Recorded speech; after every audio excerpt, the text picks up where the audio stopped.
So we've been looking at how this flame stabilization happens, and essentially what basically means is you have a linearly increasing velocity profile, but you also now have a flame speed that continues to decrease from the value of SL naught, and it decreases because of the heat loss to the burner as one of the effects, and the other effect is the dilution from the ambient.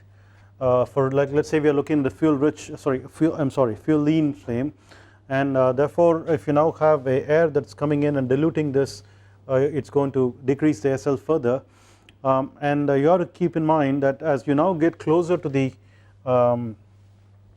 burner, the decrease in the flame speed is going to be more because of the heat loss and less because of the dilution. As you go further away from the burner, if the flame goes further away from the burner, the decrease in the SL is going to be more due to dilution and less due to heat loss, right? And that is actually the effect along this direction. The other way to look at it is also the radial direction. As you now go closer to the as the flame stands closer to the burner, the heat loss is more, and the mixing field is actually quite narrow between the premix reactants and the diluting ambient gas. Whereas as you go further out, you can now actually have the premix mixture going further out into the mixing zone, and the flame can actually establish itself further and further out. And what we are basically looking for is like a leading edge of the flame, which is having a slope perpendicular to the flow, where the SL has to match the velocity directly. And what we are basically looking for is a condition where the local SL has to match the local U. Since the U is also increasing linearly, what we should be looking for is a condition where the local SL matches the local U, and so the flame stabilization condition is locally we need to have this matching to be satisfied. Then what we look for is two occurrences. What happens when this condition cannot be satisfied? In two ways. One, if you now progressively keep on decreasing your flow velocity, right, or progressively keep on increasing the reactivity, maybe by changing the mixture stoichiometry towards the stoichiometric mixture, so that the flame speed keeps increasing for the same flow velocity. So in one case, what we are looking for is a relative decrease of flow velocity with respect to the flame speed, or relative increase of the flame speed with respect to the flow velocity, in which case the flame has a progressive tendency towards establishing itself closer to the burner, and ultimately you are going to get to a situation where it cannot be held at the burner rim anymore. It wants to propagate even further in, and that's actually a situation corresponding to flashback. The second situation is where we now do the opposite, which is we now try to progressively increase the velocity relative to the flame speed, or progressively decrease the flame speed by maybe going to leaner and leaner mixtures for the same flow velocity, and that is going to have a tendency for the flame to actually get established further and further out, stabilized, get further and further out, and at some point it cannot be stabilized anymore, and then it starts blowing off, right? So you have two such limits of flame stabilization, two limits of flame stabilization.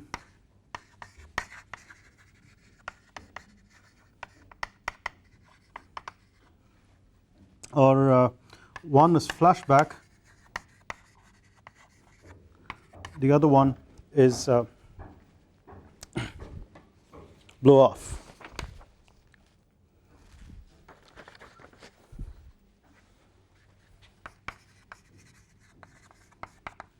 Right. So here what's happening is progressively, we say progressively for a reason that I will explain soon. SL becomes less than UL, and here progressively U becomes greater than SL, right? So let's look at the flashback situation.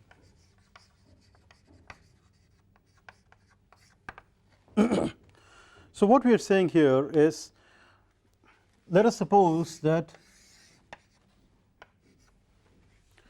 you had a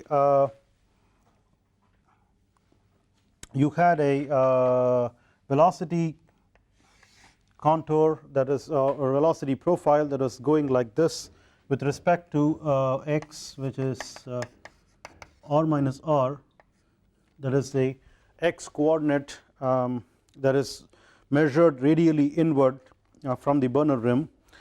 And what we want to think about is a match between a limit match between u, so this is u, and SL.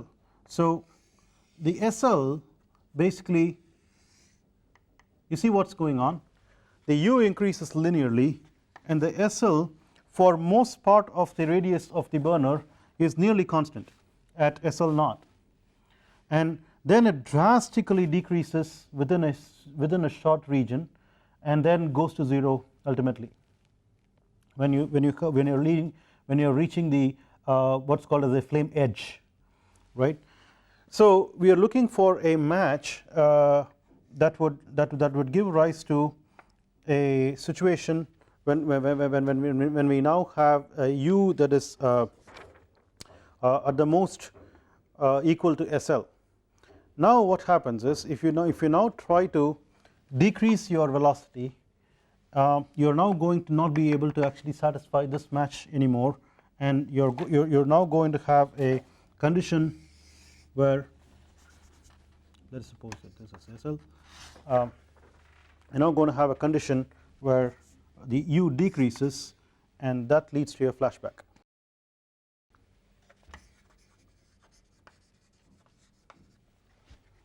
Right. On the other hand, if you now try to actually have a higher velocity, then this is actually the condition for flame stabilization at the rim at the most, and any decrease in velocity is now going to actually induce a flashback. But if you now try to increase the velocity further, it's now going to progressively starting to have a flame stabilization a little bit away from the flame from the burner, right. And so decrease in velocity below the value for the u slope to be tangential to SL leads to flashback. Any increase in velocity, on the other hand,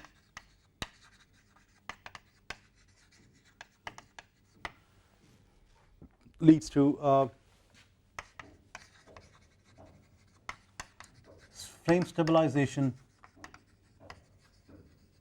above the burner rim. That means to say, at this particular condition the flame is stabilized at the rim, and that's the most you can do to prevent flashback. Then what happens, if you keep on increasing the velocity further and further, right, if you keep on increasing the velocity further and further, we have seen what is likely to happen, that is, the flame shapes itself in a way to adjust to the increasing velocity situation. All right, we have found that with a artificially simplified condition that zeta is equal to 0 at r equals capital R, you could now say that the flame is going to be a conical shape of any angle depending upon the SL over u ratio. So for a fairly wide range of u's given a certain SL, you can actually have a flame that is held pretty much near the rim without worrying about the details of how it is attached to the rim. If you have to worry about it, then you start seeing that it starts moving a little bit further away, the edge of the flame starts moving away from the rim a little bit, and progressively. So how does it really adjust? So if you now think about the situation there, so this is your u, so, and this is like the jet boundary, and let us suppose that we now look at 3 locations where the flame is stabilized progressively. So you can say the flame is stabilized here, here, and here. Of course when you go further and further the flame gets curved like the way we are talking about, but what you're basically saying is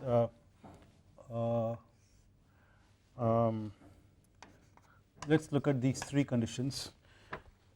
The way the adjustment happens is at a lower location you now have intense heat loss, so the flame edge is actually more towards the center when compared to the other way. When you now have a less heat loss and further location, the flame can be prevalent more closer to the rim when radially when compared to if it is much closer to the rim axially. Therefore what happens is for the condition A, your SL actually is 0 for quite a while and then increases, and then you now have a flame stabilization condition that matches this.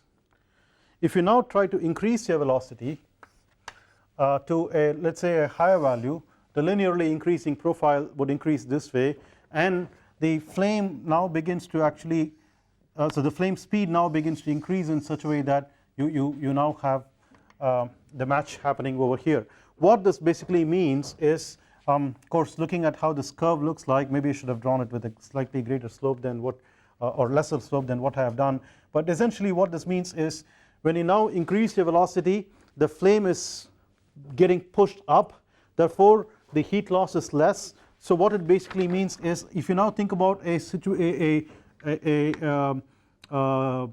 distance going a little bit away from the rim, right, you can see that the flame speed is beginning to rise sooner than the previous case, and the reason for that was a decreased heat loss situation.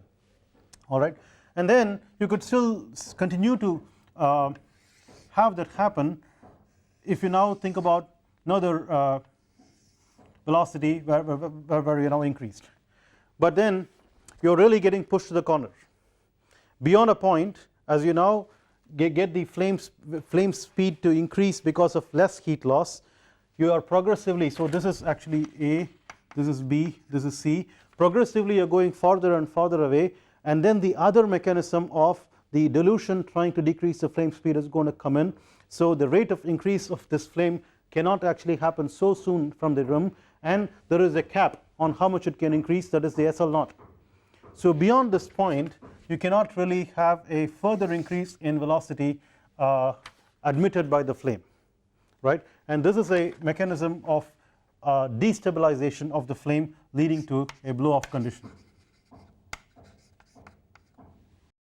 right. So effectively the flame speed, because of these two mechanisms of heat loss and dilution, they combine together to adjust in order to match the flow speed locally as it is being increased over a fairly wide range, but not beyond a point, right, and that's when you're going to have a blow off. So in effect the flame stabilization condition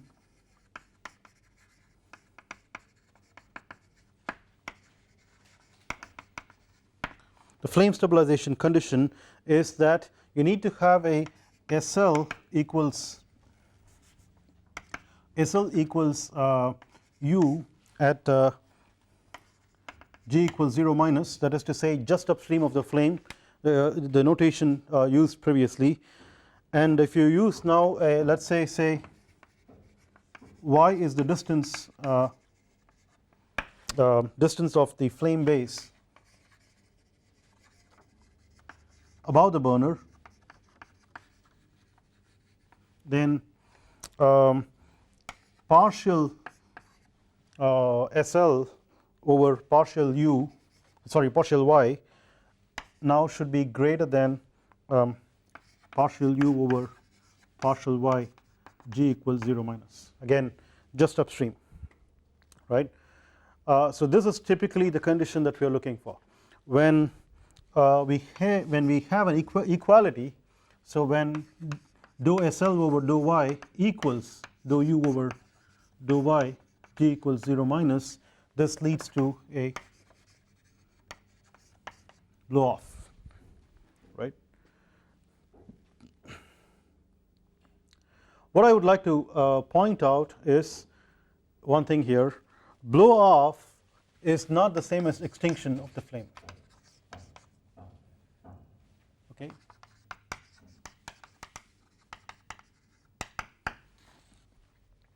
Let us see what is going on when you're having a blow off. When you're having a blow off, the SL is actually more quickly rising to its high value closer to the flame base. Okay, so the flame base is shifted over to this point, and the SL, as we now go from the flame base, burner rim, you're now having a more drastic increase in the SL. This basically shows that when you're now getting closer to a blow off condition, which is corresponding to the curve C, the SL is actually pretty high, and you're having a fairly intense burning of the flame base at blow off. Okay, so blow off is a situation of intense burning of the flame base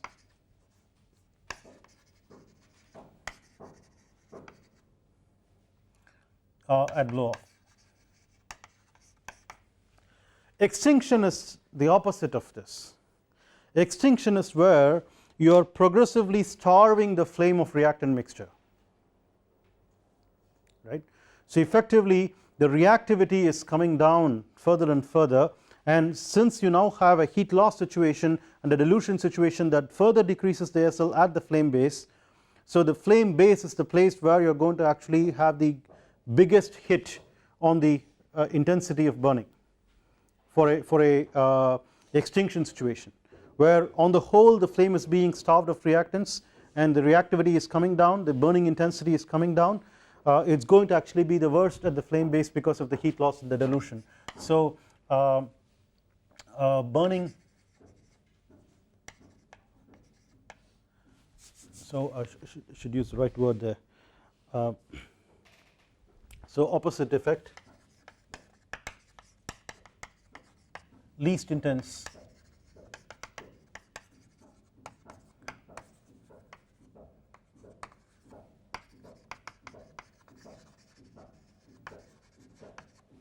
flame base during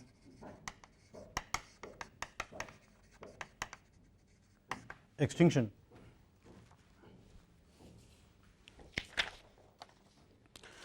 So putting these two together, what we can see is there is a role for the velocity gradient in this flame stabilization. So one way of looking at this is, I'll look at it in both ways. One is to actually look at the velocity itself, because you have a condition here, and another way is to actually look at the velocity gradient. You can look at it in both ways. They give you slightly different pictures but not very different. Okay, so they convey the same idea. One, you have a limit like this, so this percentage fuel, and let's suppose that this is du star over dy, where du star over dy corresponds to velocity gradient what at a flashback or blow off. And so obviously you are looking at two limits, one for flashback and another for blow off. So this is the flashback curve,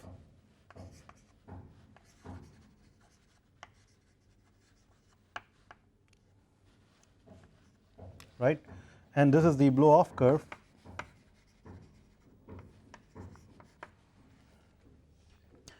And in between the two you are going to have a stable flame.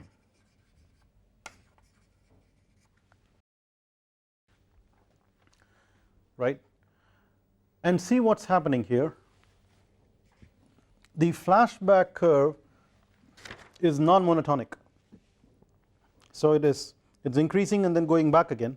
That means you should now be able to actually look at 2 points for the same gradient, and this is now a different percentage fuel at these 2 points, right. That simply means that you could restabilize the flame from a flashback situation either by going towards this region or that region. Flashback is all about having a higher flame speed when compared to the flow. So if you now are in below a certain velocity gradient for the flow, then if you are now within the stoichiometric range, you are going to have a higher flame speed. and therefore you are going to flash back. So you now enter a unstable region. So you now can restabilize by either going in the direction of fuel rich or fuel lean, because on both sides the flame speed is going to come down, right. So it's possible for us to restabilize either by going the fuel rich direction or the fuel lean direction. That's not the case with blow off. The blow off doesn't look like a non-monotonic curve. It doesn't really curve back, right. So it keeps increasing. What that basically means is, as you are going richer and richer, the flame is going to be relatively indefinitely stable against blow off. That means it's not going to blow off. It's only the lean flames that are actually susceptible to this. Why is it the case? Naturally, because of what we pointed out last time, the dilution from the oxidizing ambience. If you now have a fuel rich flame and the flame is getting further and further lifted away from the rim because of a higher and higher velocity and a higher and higher velocity gradient consequently, then you are going to have a mixing coming from the oxidizing ambience, which is going to cause a locally towards stoichiometric kind of mixture, and therefore the flame, the burning is going to be more and more intense, and therefore it's not really going to try to blow off, you see. So what this means is blow off is progressively difficult with the increasing fuel concentration.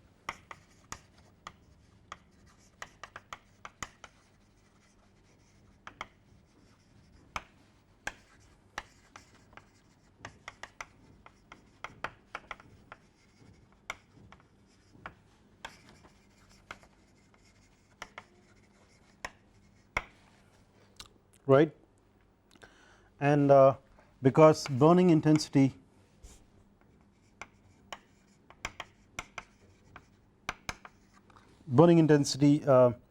increases, should particularly say at the flame base, increases. There is another way of looking at this.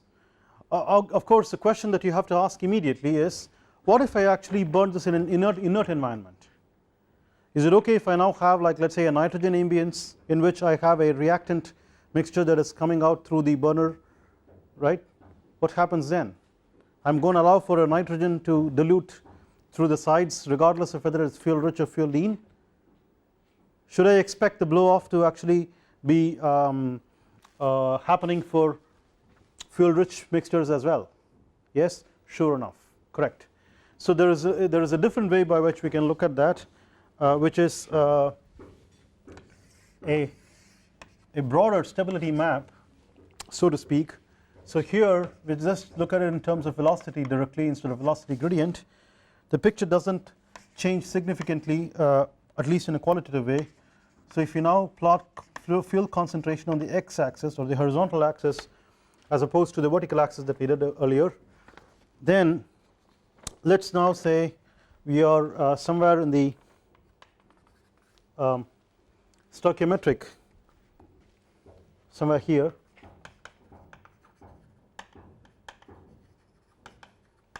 right. That means all this is fuel rich, right. Then our flashback curve would be somewhere there, right. And maybe I should locate this a little bit further out relative to this curve.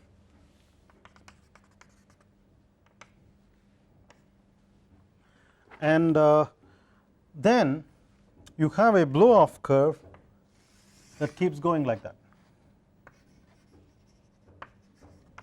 That is for an air ambience or an oxidizing ambience. But if you had an inert ambience, you will have a curve that goes back like this.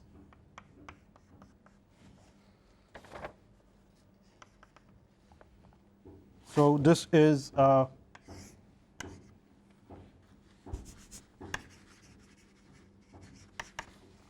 blow off in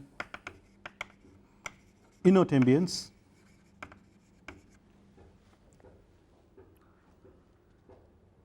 So it's sort of like reproducing this picture, but then I would like to point out one more thing which is beginning to look very interesting for us now, and I would imagine you should start thinking about it right away. We are now beginning to look at a space which is significantly fuel rich, right? So if you're somewhere there, what you should be looking at is you're now having like a lot of fuel that's coming in and only a little bit of oxidizer that's coming along with it, right, in an oxidizing ambience, right.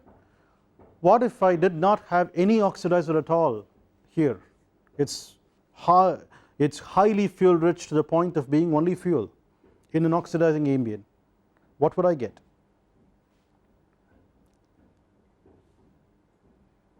Right. I am now progressively departing from a premix flame. So it's not a premix flame anymore, it's actually now beginning to look like closer to a diffusion flame. Alright. So what was happening all the while when you still had some oxidizer and we really had a premixed fuel rich mixture, okay, it could be flammable, right, we are not talking about getting past the flammability limit even, right. So you could have a fuel rich premix flame, alright, but what are the products going to be? The products are going to be fuel rich, right. They are still going to have some fuel that is remaining which can mix with the air downstream of the flame, not just at the base, not only at the base, not only through the gap between the base and the burner rim. What we have been talking about is this mixing effect that's happening between the flame base and the rim, so as to focus on the flame stabilization. But on the whole you're going to have a excess fuel that's coming out of the flame which would mix with the ambient and form a diffusion flame envelope that's around the premix flame. This is typical, and so long as you have this diffusion flame envelope, it's a lot harder to destabilize this flame, because diffusion flame is going to actually be there with the fuel and oxidizer or the excess fuel and oxidizer mixing all the time, and it doesn't really have to propagate against a flowing mixture, a flowing reactant mixture. Therefore the stability seems to be significantly protected for us in the case of fuel rich flames. That's what essentially is happening, right. However, there is another interesting thing that begins to happen, which is you now have to worry about something called a lifted flame. So somewhere in here you now have another envelope that is coming up in the stability diagram, where you now have a lifted flame, as opposed to which what we have been talking about so far in this region as well as here is what is called as an attached flame. That is to say, whatever we have been talking about as a flame standoff here is still corresponding to what's called as an attached flame.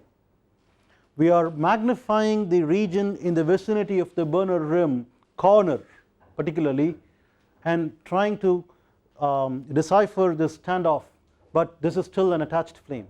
What we mean by a lifted flame is when now the flame gets significantly lifted away from the burner, because now it can get very reactive as you now have a fuel rich mixture that's coming in and mixing with the ambient. The flame can actually get significantly reactive, right. So it can get stabilized further out, completely away from the rim, not anywhere near the vicinity of the rim. So that is actually a lifted flame, and it has its envelope as well, and this is actually the blowout of the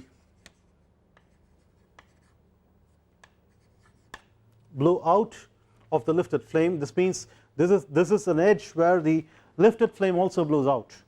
So that is distinguished between blow off and blow out. Blow off is a terminology that is used for a attached flame, and blow out is for the lifted flame to just go out, okay. And this curve then becomes basically the lift transition from an attached flame to a lifted flame. This curve becomes like a transition that causes the lifting. So that means if you now are fixing your fuel concentration and kept on increasing your velocity, you should now lift at this particular point, right? And interestingly, this curve corresponds to what is now called as a drop off or a drop back.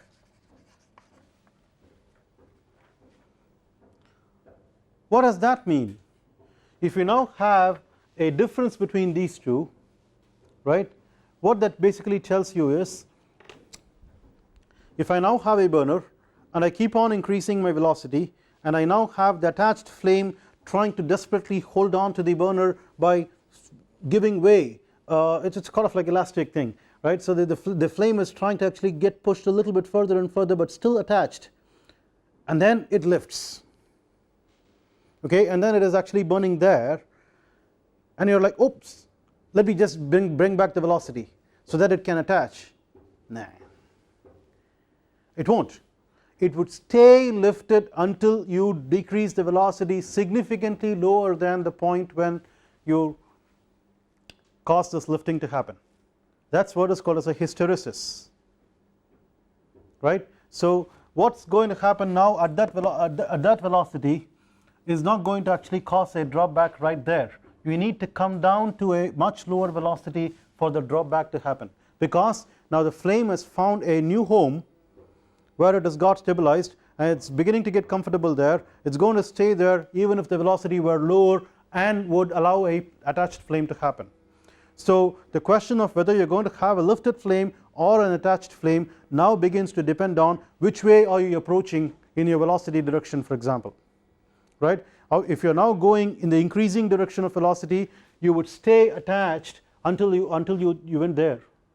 If you had a lifted flame to start with at a very high velocity and you keep on decreasing, you will stay lifted until you get to the drop back limit. So this is a region corresponding to both lifted and attached flames. So attached or lifted, right? And so if you want to actually shade this somewhat,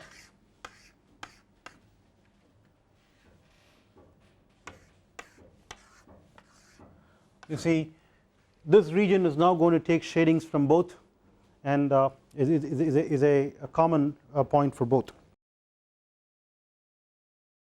I would like to point out one thing that we have not talked in detail at all, or as a matter of fact not considered. When we did the tip, right, we talked about flame stretch effects, which is to take into account the flame curvature and flow divergence effects. When we talked about the flame base, where the stabilization happens, we haven't really bothered about that at all, okay? So considering flame stretch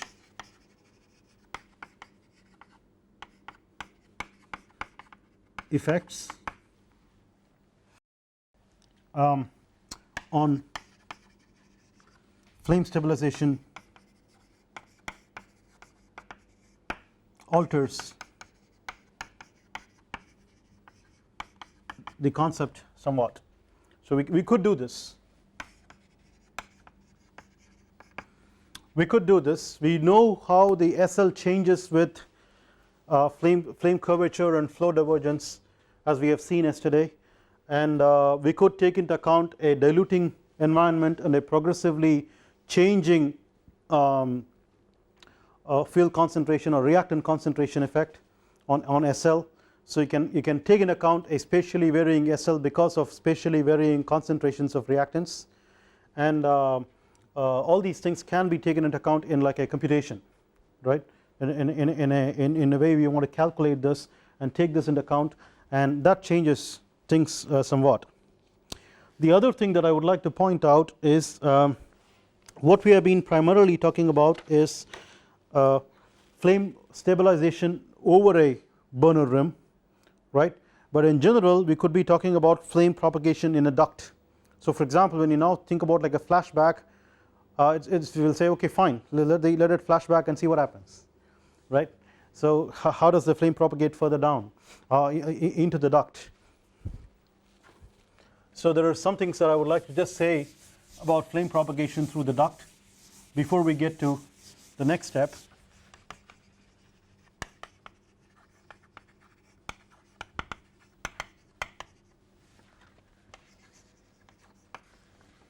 Right. Now here what we have to think about is how is the duct. Okay. So far we have been thinking about like a Bunsen burner, where typically we are looking at a Bunsen burner that is vertical, and you now have a flame that is stabilized above the rim of the Bunsen burner, and then the products go out up, right. Now implicitly in our minds we have been adopting a gravitational field that's acting on these things, and therefore there is a effect of buoyancy on these gases, where the lighter gases would actually go up and the denser gases would stay down, and the lighter gases are made lighter because of a higher temperature, mainly for the products, when compared to the colder gases being the reactants, and therefore denser.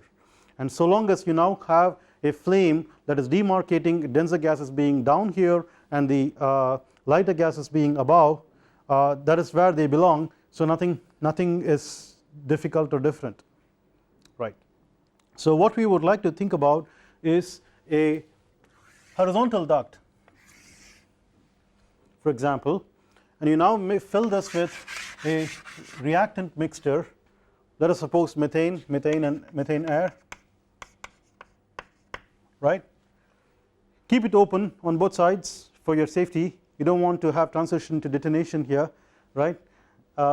So you now ignite from one end and now allow for the flame to propagate. Alright. Now of course there are lots of nice interesting studies about flame propagations in tubes that are progressively of smaller dimensions, and then you will find how the flame convolutes and so on, right. And you see that the gases behind have to flow away from the flame for a deflagration, and then they begin to actually have a velocity profile as the flame propagates and all those things, okay. So but that's because of the no slip boundary condition. Oh, that's pretty interesting. So we'll now talk about flame propagation in a duct rather than being stabilized on the rim of a rim outside a duct that is vertical. So far what we have been imagining is like having a burner and then having a flame that is stabilized above it, but implicitly in our minds we have a gravitational field that's acting on this, and you see what's going on. You have a gravitational field that is acting downwards, and you now have a flame, reactants are coming up here and products are going up there, and this gravitational field is now going to actually impose a buoyancy effect in which the lighter gases are going to go upwards and the denser gases are going to stay downwards, and lighter gases are made lighter because of a higher temperature, which is mainly for the products, and denser gases are actually for the cold reactants, and in a flame that we have that is stabilized, the cold reactants are below and the hot products are above, and then you have a fairly stationary flame. But that is not necessarily the case all the time. So the way to actually think about this to begin with is start looking at flame propagation in a duct which is horizontal. So we now consider a duct which is horizontal and fix it up and fill it up with a reactant mixture, let's say methane and air, and you now ignite it at one end and keep the duct ends open so that you don't get into transition to detonation and those kinds of issues. Then you expect a flame propagation to happen, right. And there are lots of nice studies about how this flame propagation happens in this tube, and for progressively smaller tubes how the flame actually curves because the float curves, the flow attains a velocity profile because of the no slip boundary condition, and this is actually the flow that's moving away from the flame and so on. Those are all niceties that we will not really get into. The question that we are asking now is, if I ignite it at this end, you have a flame propagation from left to right. If I ignited it from the other end, would the scenario be different, except that the flame propagation is going to be from right to left? In a gravitational field that is acting only one way, we don't expect a change. On the other hand, if you now consider a vertical duct and you now fill it up with a methane air mixture, and you now ignite it at the top, and you now have a flame propagation that is happening downward from the top. You see, you have a cold reactant mixture at the bottom and the hot products are going to be at the top, and they are going to flow up, right. Convectively they are flowing up. The buoyancy driving is also going to make them flow up, right, and then you now have a propagation that happens further down and you get a certain flame speed. But what happens when you now have the same vertical duct and you take the same mixture that is in it but ignite it from the bottom? You now begin to have a flame that is actually beginning to propagate upward. The reactants are cold and they are above, and the products are hot, and buoyancy is actually trying to drive them to go up against the deflagration, expecting the deflagration causing an expansion that is making it flow down, right. So if you now look at its momentum balance, the product gas is now going to have a tendency to flow through the flame upwards and contaminate or dilute the reactant gases, and therefore you are now going, sorry, yeah, that's right, therefore the flame speed that you are going to get is different. On top of this, we will also have to factor in the fate of the thermal diffusive instability, that is like perturbation to a planar flame, and how much heat that is going to get conducted versus how much reactant gases are going to get diffused, right, versus now product diffusion as well, and so on the one hand, and also the hydrodynamic instability of what's the fate of a flame that is perturbed from a planar condition with hot gases on one side and cold gases on the other side, where the density jump across this, you now have an instability because of that. All these things eventually lead to the formation of things like cellular flames. That means you don't no longer have a flat flame at all, the flame gets highly wrinkled, okay, and then you get into what's called a cellular instabilities. These are things that are not going to be covered at all, but I wanted to point out a very interesting phenomenon here, where you just have to take a duct and then hold it horizontally and ignite it at either end, or hold it vertically and ignite it at either end, you are going to get significantly different results. Point out something about the flammability limits. This is again like a informative thing rather than an analytical thing.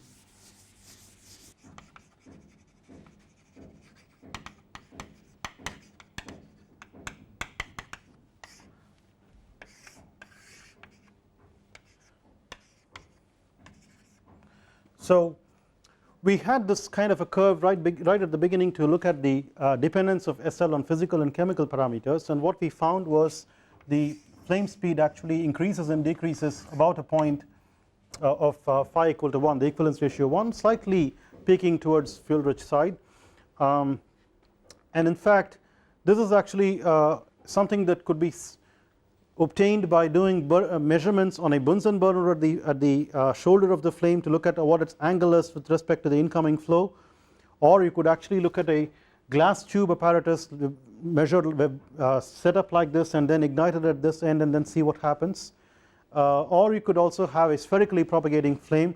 There are many apparatus that are used for measuring flame speed, and each of them has its own uncertainties because of additional effects that are not considered typically in the flame speed experiment. For example, in a spherical flame you have a flame curvature effect that's coming into picture that is altering the flame speed measurement, and so on.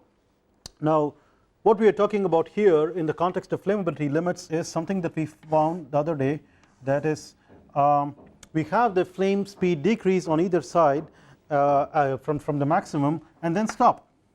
That means this doesn't really go to 0, you don't have any flame at all propagating on either side here, and this is what is called as a fuel lean limit, and this is what is called as a fuel rich limit. And at these limits you have a significant role for chemical kinetics coming in. What is the effect of chemical, what are the set of reactions that are happening, and you are now starving the system of one set of reactants, right, or one reactant to start with and then corresponding set of radicals that are there, okay. So the chemistry can significantly play a role over here, and for this reason the flammability limits are somewhat empirical. I mean the knowledge on flammability limits is quite empirical even to this day. You have to significantly work on the theory to be able to explain this correctly. There are some theories which do a good job, like for example a heat loss theory, where you now basically say that there is a lot of heat loss to the surroundings when you're now looking at these limits and so on. And keep in mind what I meant by heat loss yesterday, which is heat loss to non-participating reactants, right. So you could have that situation, but we are not going to get into all those details. I'm just going to factually state that you have these limits, and what does it depend on? See, effectively the controls that we have in any experiment are the temperature and pressure. The pressure is kept constant, and we are talking about reactant temperatures. How do we actually change these with the reactant temperatures? The effect of temperature is a lot more straightforward. You typically have a increase in the envelope of the flammability when you now increase your initial temperature Ti, and the flammability limits expand linearly with initial temperature.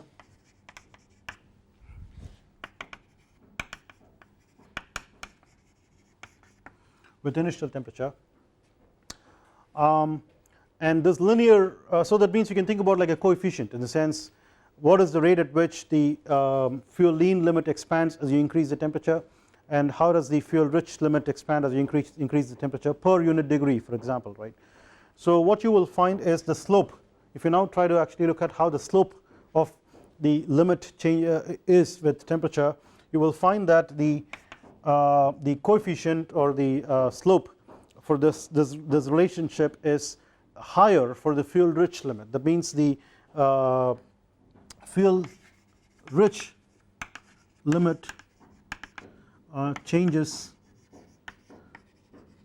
more steeply with increase in temperature,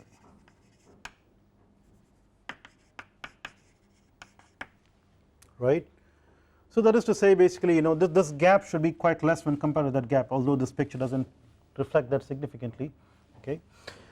And keep in mind, when we say expand, we expect the fuel lean limit to decrease and the fuel rich limit to increase in phi. The corresponding phi should actually decrease for lean and increase for rich, okay. So if you're asked to do some kind of calculations given what is this linear dependence, you should factor in that lean is going to decrease and rich is going to increase. To the pressure dependence. So pressure dependence is more significant than the temperature dependence. Usually you find a dependence that sort of looks like this. If you now have a P versus, let's say, phi, you have a relatively weaker dependence, relatively weaker,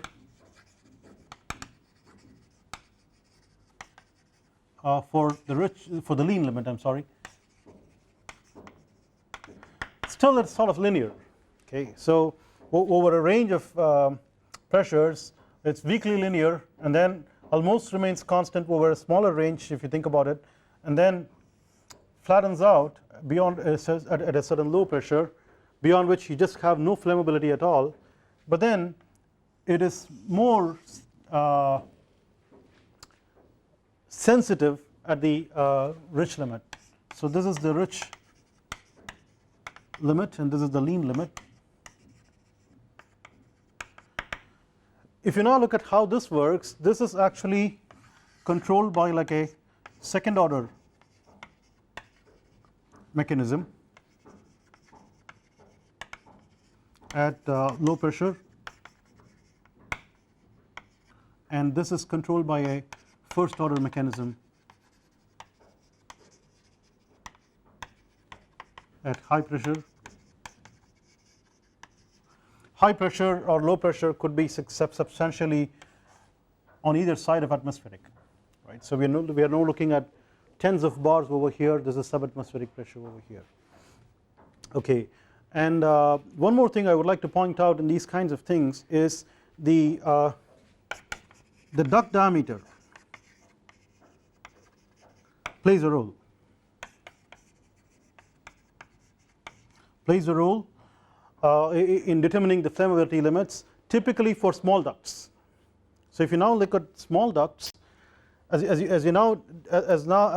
this diameter actually decreases, then you get into two problems. One, you could actually extinguish rapidly or at a or within the limit of what was actually deduced with a higher diameter, or harder to ignite. As you now go to smaller and smaller diameters, you may not even be able to ignite the mixture, right?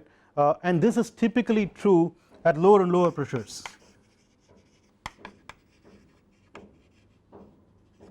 So you now have a fairly good sensitivity of the flammability limits to a duct diameter at lower pressure, essentially because of the difficulty to ignite, or even if you ignite you could have an extinction happen within a narrow range of equivalence ratios, giving a fairly narrow range of flammability limits correspondingly.